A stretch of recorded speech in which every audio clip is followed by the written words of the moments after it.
क्या आप जानते हैं, मृत्यु कभी नहीं रुकती, लेकिन महादेव ने मार्कंडेय के लिए काल को भी पीछे खींच लिया।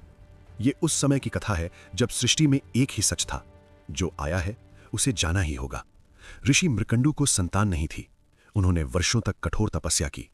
तब से प्रसन्न होकर महादेव ने उन्हें एक पुत्र का वरदान दिया, लेकिन उसी क्षण यह भी बताया गया कि उस पुत्र की आयु केवल 16 वर्ष होगी।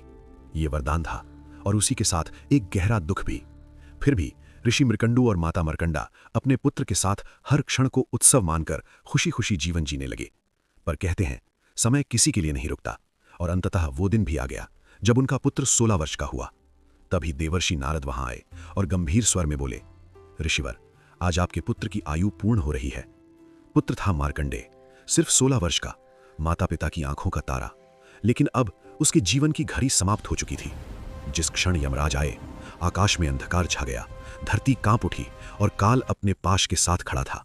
पर बालक डरा नहीं, वो भागा नहीं, वो दौड़कर शिवलिंग से लिपट गया और कांपते स्वर में नहीं, अटूट विश्वास के साथ बोला, ओम नमः शिवाय। यमराज ने चिताया, हटो बालक, नियम को कोई नहीं तोड़ सकता, और उन्होंने अपना पाश फेंक दिया। लेकिन वो पाश मार्कंडेय को नहीं, शिवलिंग को जकड़ बैठा। अचानक कैलाश थर्रा उठा, त्रिनेत्र खुला और समय स्वयं ठहर गया।